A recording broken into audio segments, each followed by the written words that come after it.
un 6 cylindres, qui plus est BMW. Vous le savez, c'est hélas en train de devenir une rareté. Donc c'est un des derniers plaisirs qu'on vous offre. Et on est les trois mousquetaires. Voilà, je nous sers un peu de pommade à tout le monde. Et il y a Jean, il y a Vincent. Il y a des essais qui sont plus chiants à faire que d'autres. S'il y a un essai chiant, parce que je ne pense pas qu'il y a des essais chiants. Mais là, honnêtement, moi, je l'ai conduit, parce que vous ne l'avez pas encore conduit. Rien que d'entendre le 6 cylindres, et ben, ça te donne le bonnet. Honnêtement, ça te donne un smile. Et moi, ça m'a donné, là, je suis en une espèce de gaieté. Honnête, et c'est pas fin. Honnêtement, c'est vraiment un bonheur à conduire. Et pourtant, je ne suis pas le plus grand fan de la X. Je suis BMiste. Mais la X5, c'est pas forcément le bonnet. Mais là, tu conduis ça, ça c'est top. Alors, PHEV. PHEV, 100 km d'autonomie en électrique, donc très bien placé sur le marché. Et le gros point fort par rapport à la concurrence, c'est que le moteur thermique est un 6 cylindres, ce qui en termes d'agrément change tout. Voilà, il y a le Range qui est 6 cylindres mais qui est beaucoup plus cher. Le Range Sport, Range Sport. Il y a les Q7 et Q8 mais qui sont plus anciens. Il y a le GLE Mercedes qui est plus directement comparable, mais c'est un 4 cylindres, donc en agrément ça change quand même beaucoup de choses. Oui, exactement. Donc quasiment une offre unique en fait. Ah oui, c'est unique. Pour que les gens nous suivent, ils ont devant vous le BMW X5 qui vient d'être stylé. Donc en fait, on va voir ensemble ce qui change. Il est disponible en 2 motorisations. Tu auras un superbe diesel qui va rester le temps qu'il restera parce qu'il va être un peu malucé à un moment donné. Oui, il est devenu invendable. Ouais, en 2024, il n'en aura plus. Bon. Non, mais c'est vrai, il va avoir 40 000 € de malus, un truc comme ça. Donc ça, c'est fait. Voilà. Et donc, tu as cet hybride qui est devant toi. Et là, ce qui devient intéressant, c'est il a gagné 100 chevaux parce qu'il est à 489 chevaux. Tu as un moteur thermique, donc 6 cylindres, de 313 chevaux, un moteur électrique de 197 chevaux. Tu additionnes les deux, ça ne s'additionne pas vraiment. Donc, du coup, tu arrives à 489. Mais mine de rien, tu as un truc, je crois que ça fait 2 tonnes 4, je me trompe dans le... Oui, c'est ça. Et en fait, un peu plus, je crois même. C'est très svelte en fait. On va le voir en l'essayant. Tu as quand même une conduite dynamique. Elle fait le 0 à 100 en 4 secondes 8. C'est pas loin d'être une sportive. Et honnêtement, c'est assez, et c'est confortable de folie. Je parle de l'essai routier parce que j'ai vraiment adoré. Jean, confidence pour confidence. Oui. Tu roules en mode LS. Oui. Tu vas bientôt la changer parce que tu arrives au terme justement de... Non, il a renouvelé encore un peu, encore un an.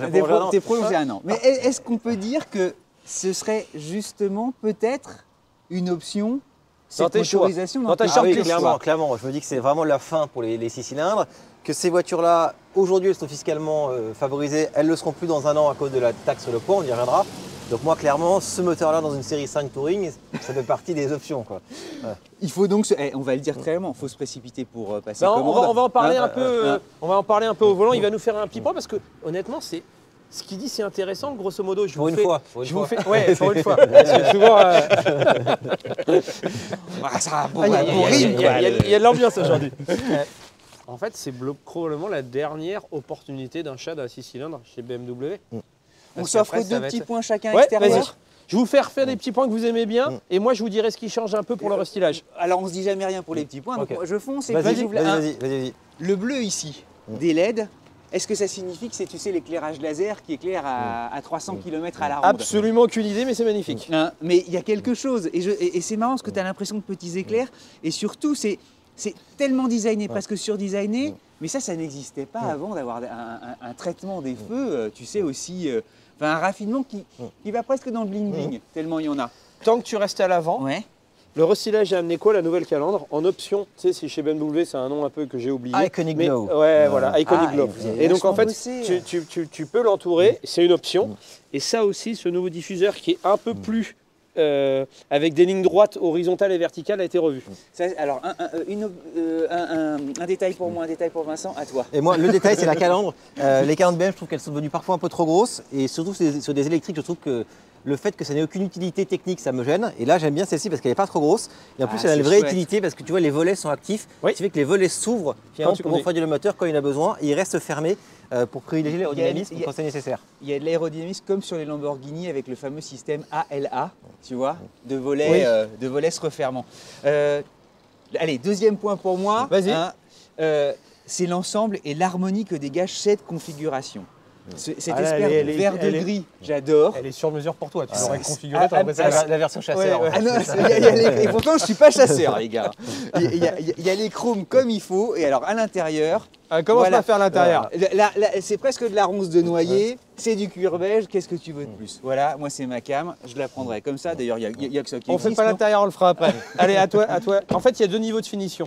Donc, t'as celle-là et tu auras la finition M-Sport.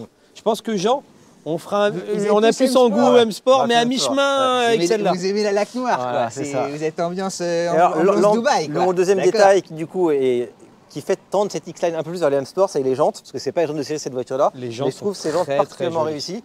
Elles sont suffisamment grosses sans être non plus caricaturales. Et Et sans je trouve fioriture, le dessin assez sympa. Ah merci Jean. Moi, je vais vous emmener à l'arrière. Moi, je vais être très simple parce que je vous laisse les points, sinon la vidéo va durer 1 heure. Je vais juste Et puis on expliquer. termine comme ça. Je vais juste expliquer aux gens qui nous regardent. À l'arrière, il n'y a pas eu un gros changement. Le principal changement, c'est ces feux un peu en X qui ont été ou en Y, je sais pas comment tu veux les appeler, qui ont été revus pour lui donner un petit côté un peu plus dynamique. Et je trouve que ça fonctionne plutôt très bien. Elle garde les sorties d'échappement. Parce que sur la nouvelle série 5, apparemment en 5-5 Oui. ans, tu n'auras pas les sorties visibles. Ah, nous, on a essayé Et là, Là, c'est là, vrai, tu gardes elle les garde sorties. les sorties. Mais c'est tellement bien de retrouver une automobile. Jean, tu nous le disais, elle a déjà presque 5 saisons. Oui, elle est ressortie, je crois, en 2019, il me Non, semble.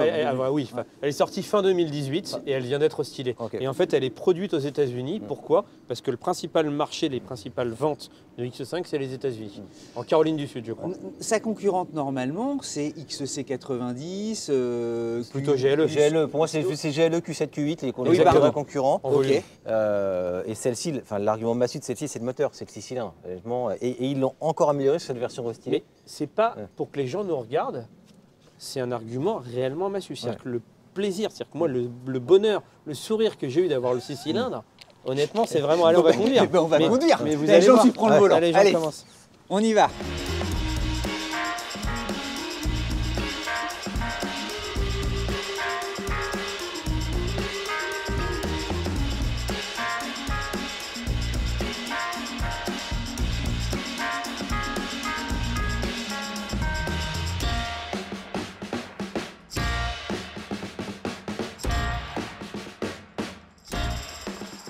Premier Allez. virage, on va voir si ça braque. Déjà les caméras sont quand même très bien. Par rapport à une Tesla, tu as des caméras partout. Ouais. Donc c'est quand même plus simple. On se tait parce qu'en fait, on essaye de voir si ça braque. Ouais, j'ai quand même Bien des passer gros notre test. Roue arrière directrice. Non. Je crois pas sur celle-ci. En fait, elle l'était sur l'ancienne génération. C'est plus disponible, je crois. C'est plus disponible, mais BMW semble dire que peut-être ça viendrait à l'avenir. Et on en connaît la raison. Aucune idée. Elle est bien sûr X-Drive. Hein. Donc, Jean, c'est roue toujours motrice 4. difficile dans les toutes premières secondes, mais est-ce que c'est une VM? Alors, l'appréhension. Oui, dans l'appréhension, dans le contact des commandes, ça l'est complètement. Moi, ma première réflexion, c'est quand même sur le niveau de raffinement de l'intérieur. En fait, on conduit beaucoup de voitures, beaucoup de Tesla, et on dit que Tesla fait beaucoup de progrès. Effectivement, c'est vrai que ça fait beaucoup de progrès. Après, quand tu rentres dans une BM, tu dis ah ouais, c'est quand même autre chose, quoi. C'est quand même mieux. Il y a un savoir-faire qui est quand même. Donc il y a une première division, une deuxième division. Exactement. Enfin, non, je dirais qu'il y a que Tesla est passé en première division et là c'est Ligue des Champions. Là. D'accord, Ouais. d'accord. Là, t'es bien. Là, c'est- Comme ça on est. Alors, le 6 cylindres, il est relativement discret, mais vous me direz qu'on n'a pas encore dépassé 60 km/h. Mais c'est. Non, c'est. Bah, on va accélérer un peu. Moi, j'ai Après, l'impression après, d'être- il sait se faire oublier quand tu veux qu'il se fasse oublier. Confort, tu en penses quoi? Bah, les sièges sont très confortables, franchement là, c'est super. La suspension est très souple, très confortable malgré les grosses jantes. Après tu sens que la voiture est quand même assez haute, donc il y a un peu de mouvement de caisse. Mais bon, là, c'est un SUV de 2,5 tonnes, c'est pas. Le poids, tu le pas ressens? étonnant. Là, non, pas encore là, mais je pense que si tu accélères un peu fort et que tu freines, tu dois le sentir. On va attendre les virages, Jean. Voilà. Allez-y, hein. Après, elle est plus dynamique je pense qu'un Range par exemple, qu'un GLE, mais c'est pas une voiture qui te donne envie de conduire trop fort. C'est une voiture très confortable, tu as une position de conduite surélevée, donc tu sens qu'il y a de la puissance, qu'il y a de la réserve, mais c'est pas une voiture qui te donne envie de faire un peu le foufou comme tu pourrais avec, je sais pas, avec une 340 par exemple, ou une BM 6 cylindres berline.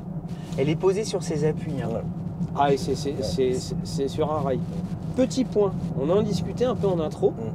Pourquoi, selon toi, c'est le moment d'acheter, enfin, c'est le moment, cette fin d'année, et l'année 2024, ce sera la dernière opportunité d'avoir une voiture comme celle-là. Explique-nous pourquoi. Ouais, en fait, il y a en gros, des changements sur la fiscalité des voitures en France.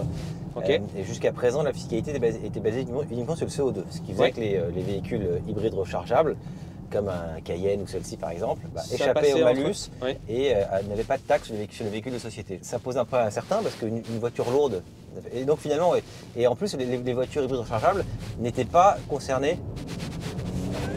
Je t'adore. Ah, c'est quand même génial.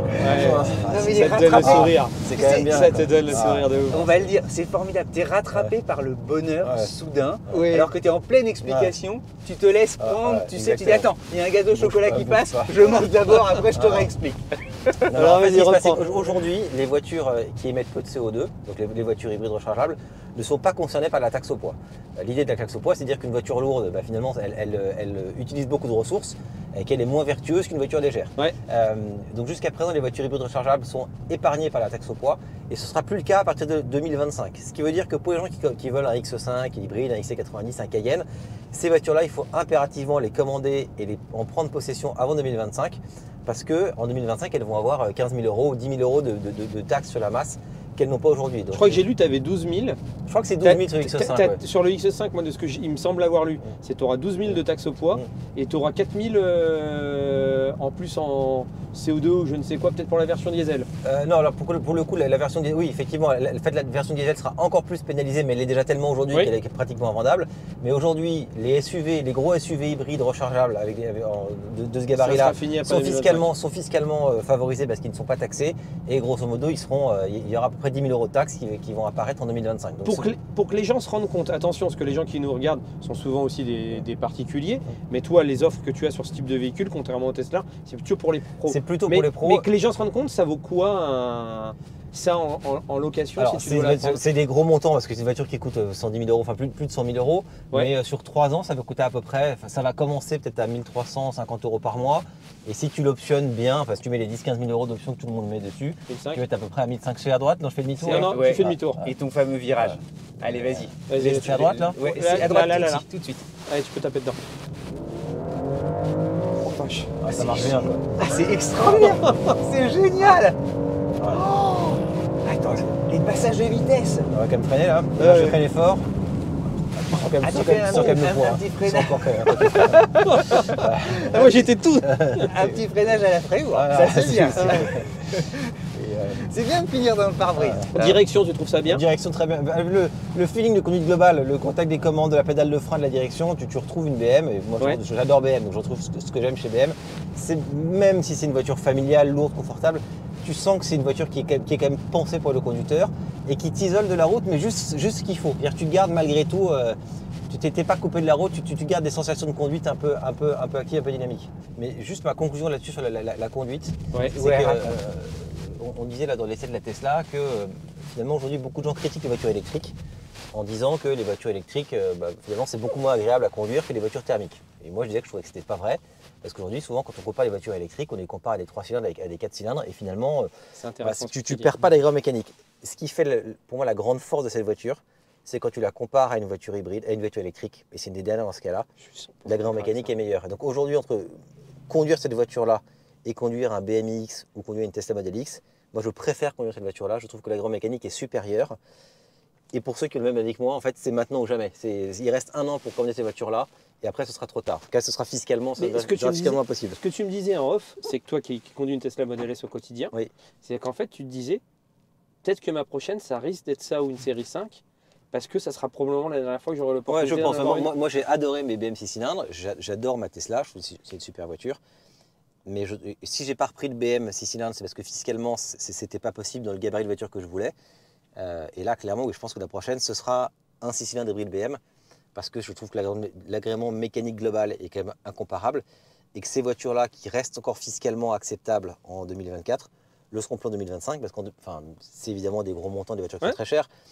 Il reste un symbole de rationalité qui disparaîtra en 2025, quand tu ajouteras au prix de la voiture 15 000 euros de taxes sur la masse. Allez, je me lance. Parti.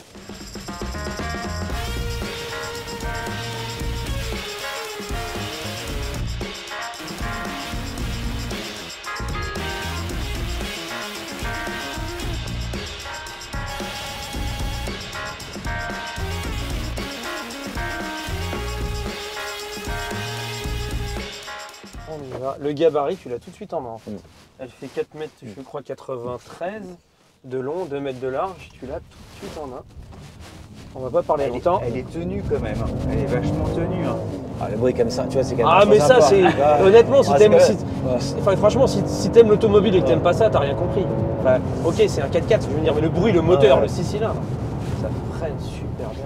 Ouais, ça freine très bien. Je trouve que tu sens quand même le poids quand tu freines. Tu sens que l'arrière a tendance un petit peu à se délester et tu as des phénomènes de plongée. Je vous en remets un petit coup pour la route. Mais les contraintes qui sont sur les suspensions sont quand même phénoménales. Hein. Tu as 2 tonnes. Ah oui, tu sens que ça. Et à côté de ça, voilà, j'arrête. Les fauteuils sont. C'est exemplaire de. Alors, la place centrale arrière un peu moins. Alors, ça c'est le classique BM. C'est ce qu'on dirait un peu en conclusion sur défaut, je pense. À l'arrière c'est bien, mais c'est pas fou pour une moto de 4090. Et clairement, il y a une petite différence de confort entre la place centrale arrière et les sièges avant qui sont pour le coup ultra confortables. Ben en fait, voilà, tu me fais une parfaite transition. Moi, ce qui m'a surpris, moi je suis BMiste. J'adore les BM, c'est ma marque préférée, soyons très honnêtes. Le X5 n'a pas spécialement. Je n'ai rien pour, je n'ai rien contre. Je suis plus intéressé par une série 5 par exemple. Mais le confort, je crois qu'il y a un nouveau système d'amortissement et des suspensions dynamiques. Et là, honnêtement, quand tu roules tranquillement, c'est confortable possible. Mais moi, j'ai l'impression d'être le roi Charles qui fonce en Écosse. Tu sais le moelleux des sièges, je ne m'attendais pas à ça. Mais par contre, oui, voilà, à nouveau, ce que tu as dit, en fait, tu as un double confort.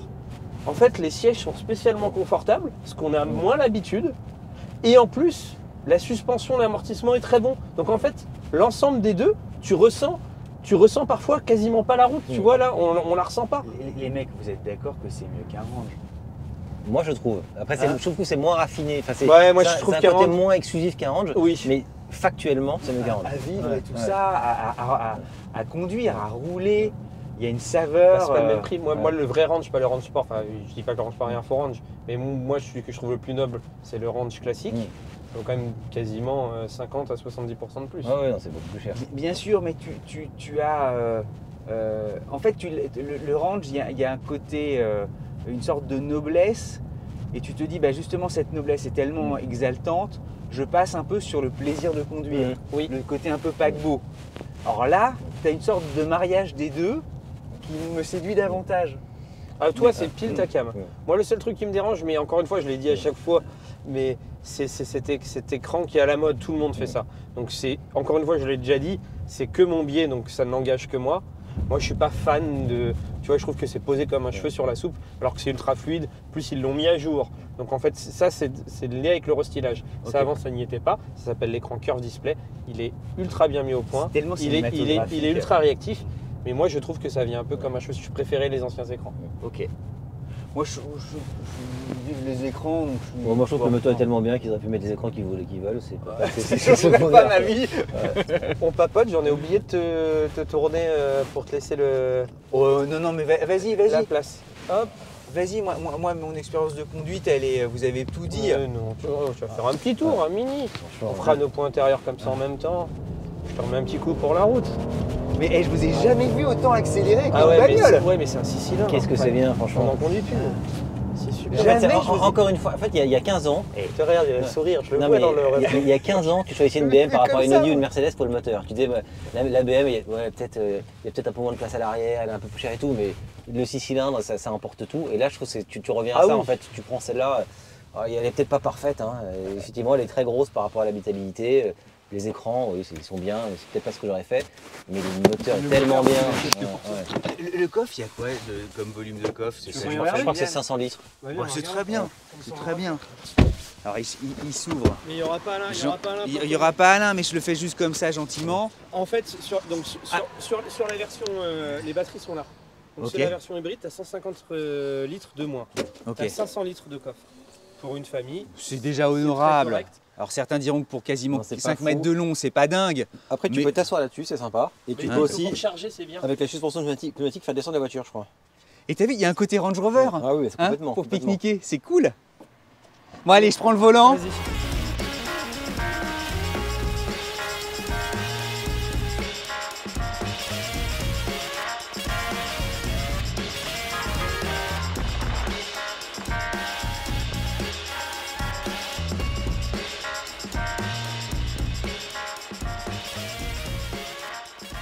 il y a 75 km d'autonomie, sachant que. Donc elle a vraiment 100 km d'autonomie, En parce qu'on vrai, a déjà consommé un tiers. Moi, j'avais roulé un peu avant avec.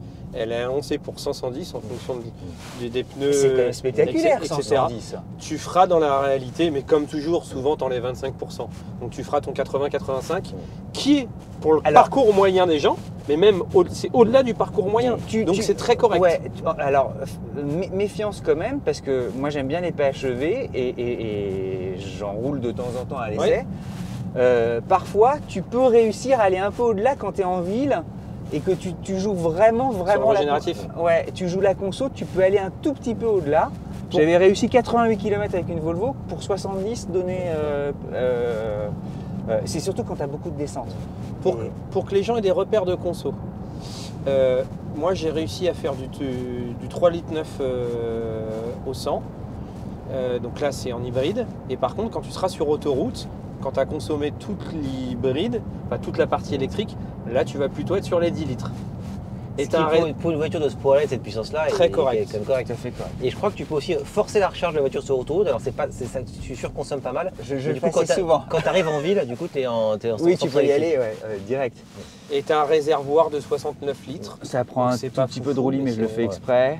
Bon, allez, je vais accélérer rien que pour vous. Oh, la putette, c'est génial. C'est extraordinaire. C'est quand même sympa. Ah ouais, c'est extraordinaire. Et alors, c'est un bruit. Je nous ai rarement tous vus. Ah, mais on l'a tous fait. Un pied dedans comme ça. Et le freinage, il est bien, tu le doses gentiment. Attends, l'attaque de pédale est franche. C'est. Le freinage régénératif est aussi bien calibré. Ah ouais, elle est. Non, mais honnêtement, elle a une bonne. Les ingénieurs parlent de synthèse. Tu sais, quand tout s'accorde à merveille, et c'est un peu comme les plats, quand tout sonne juste, t'as la bonne dose de sauce, t'as la viande qu'il faut, c'est. Et merci pour le petit volant chauffant. Et je suis comme toi, je suis trop content. C'est super. Là, on l'a énormément encensé pour que les gens aient des repères. On la garde, non moi, je suis très chaud. On la garde là. On la ramène pas. Les deux points négatifs qu'elle a, c'est qu'en fait, alors, elle a doublé sa puissance de recharge en courant alternatif. Donc elle va recharger en 7,4 kW. Par contre, elle n'a pas de recharge rapide. Donc ça, c'est le défaut qu'elle peut avoir par rapport à la GLE. Mais en même temps, sur une hybride, est-ce que tu te sers énormément de la... Non, tu vas pas faire de supercharge sur une hybride normalement. C'est ce que je pense, moi aussi. Mais en même temps, on essaie d'être objectif et de vous dire les défauts. Le deuxième petit défaut qu'elle pourrait avoir, c'est l'habitabilité arrière. Non pas qui est mauvaise, mais qui pourrait être meilleure au vu du gabarit de la voiture. Ouais, quand tu penses que la XC90 c'est le même gabarit, il y a quand même 7 places, c'est un coffre beaucoup plus grand. Ouais, ok. Alors celle-là, je crois en diesel, parce qu'en France, elle s'est économique. Ouais, tu peux je crois que tu peux l'avoir en diesel, 7 places. Mais les 7 places, les places arrière, être très rangées, quand même beaucoup moins bien que dans le XC90. On a dit beaucoup de choses et on est à l'intérieur. On va déroger à la règle. On va le faire en roulant. Tu te lances, tout seigneur, tout honneur. Le bois, les gars, mais le bois, c'est tellement beau. Voilà, marié évidemment, vous voyez venir. Tu nous en as mis les petits boutons. C'est tellement canon d'avoir 70. imaginé ça. Ouais. Voilà, moi c'est mon premier point. Jean, est-ce que tu veux? Moi j'ai 2 points, c'est les matériaux. En fait, à l'époque où les constructeurs font de plus en plus de matériaux recyclés, vegan, et en fait celle-là, elle a un tableau blanc en cuir à l'ancienne, un pavillon en alcantara à l'ancienne, et je trouve que ça apporte quand même un raffinement dans l'habitacle que tous les trucs synthétiques, aussi bien soit-il, peuvent pas apporter. Jean, je t'adore. Merci de le dire. Parfois, j'en peux plus, moi, des trucs synthétiques, machin. Là. Et notamment sur la série 5, la série 5 à l'intérieur, tu peux plus sur la nouvelle série 5 avoir de planches de bord en cuir, par exemple. Là, je trouve que c'est dommage et que ça apporte quand même, ça contribue grandement à l'atmosphère de luxe qu'il y a dans un habitacle. La double surpiqûre, Vincent, à toi. Alors, moi, j'ai préféré cet habitacle-là à l'habitacle de la nouvelle série 5, qui est pas non plus, je dis pas qu'il est loupé, mais je trouve que l'impression de luxe est plus présent dans celui-là. Les sièges, le design des sièges que vous voyez en dessous, en plus là avec les surpiqûres un peu noir-marron, mention spéciale à la putette qui est du niveau des ranges, où tu es vraiment légèrement capitonné, mais oui, il y a un côté oreiller. C'est très confortable et c'est très agréable, donc ça, bravo à eux. Ce qui a changé avec le restylage, je crois que ça de mémoire avant, c'était pas comme ça. Oui, c'était un petit levier. Moi, je suis pas red dingue de ça, mais j'aime bien la partie. honnêtement, sinon tout va bien. T'as le bon niveau d'équipement qui va, Android, Apple CarPlay en sans fil, c'est la base sur une voiture à ce prix-là. La sono Harman Kardon, c'est con, hein, mais moi j'adore quand c'est, tu sais, signé, voilà, et que c'est ici. Ça doit être en plus rétroéclairé, je pense. La nuit, ouais, c'est quand même génial d'avoir ça. Et alors, dans les contreportes aussi, la présence évidemment des haut-parleurs. Et du bois le mariage avec le bois. Ah, toi mais moi, on a la config que tu aurais acheté. Ah, mais c'est une config centenaire, jamais il faut toucher à ça. Et il y en a, tu sais, mais t'as pas besoin de te triturer l'esprit. Tu gardes ronce de noyer cuir beige. C'est la base de la base. Dernier petit point, genre. Bah, moi, je suis plus M-Sport comme Vincent, donc on aura un débat sur la version qu'on choisira. Moi j'ai le sentiment que c'est un peu la fin d'une époque et que voilà, c'est malheureux d'un certain point de vue. Après il faut évidemment comprendre les contraintes du moment évidemment, mais en termes de. Enfin, en tant qu'amateur de voiture et de mécanique, celle-ci elle apporte quand même un truc qui est vraiment unique dans la catégorie. Celui qui n'est pas persuadé par le 6 cylindres, avant de faire. Vous avez le droit d'acheter ce que vous voulez, BMW. Pour nous ça ne nous change rien. Mais vraiment avant de vous faire une opinion, testez le 6 cylindres. Parce quand même, on en conduit des voitures. Hein. Et on a rarement. Franchement, le 6 cylindres, en fait, c'est quand même quelque chose. Là, je sais pas, tu sais, c'est tout à coup un resto gastronomique, tu sais, qui fait une cuisine ancestrale. C'est le 3 étoiles, et ça y est, tu y reviens et tu te dis, mais waouh, quoi. Et t'as pas envie d'en changer.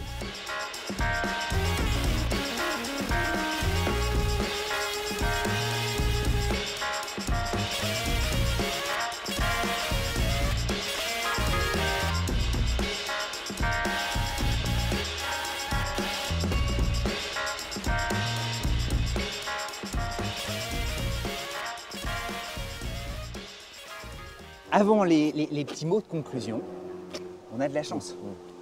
Hein, il y a tout à coup des intervenants surprises, le fruit du hasard. Il va falloir accélérer parce qu'il y a Martin dans Roue Libre Auto. D'ailleurs, on va le saluer, il est là. Il a un blouson. Il est venu essayer la Prius et il a un blouson BMW. T'as un blouson trompé de BM? voiture. C'est pas vrai. Ah oui, t'as un blouson BM. Je suis un happening total. Elle est belle votre bête là. Double happening. Mais j'y peux rien, moi je. Non, Hasard. au contraire. Et puis, non, elle a l'air belle. et 6 cylindres, il y en aura probablement de moins en moins. Ouais, non, mais ça, c'est des bagnoles qu'il faut garder précieusement parce que j'imagine que vu vos sourires, elle est hyper confortable comme le 45E. Mais ouais, comme tu dis, 6 cylindres, ça c'est noble, c'est rond, c'est top. C'était un vrai plaisir. Libre pour te retrouver. Ouais. Et puis t'essaies la Prius. Ouais. Qui est chouette aussi, qui a une belle silhouette. Qu'on n'a pas encore essayé nous. On va voir. Conclusion. Série 5. Bon, moi je vous l'ai quasiment dit à bord, j'ai dit Série 5, j'achète. X5, pardon. Ouais. Moi je suis comme Peggy Frey, j'achète. Voilà. Ok. Jean.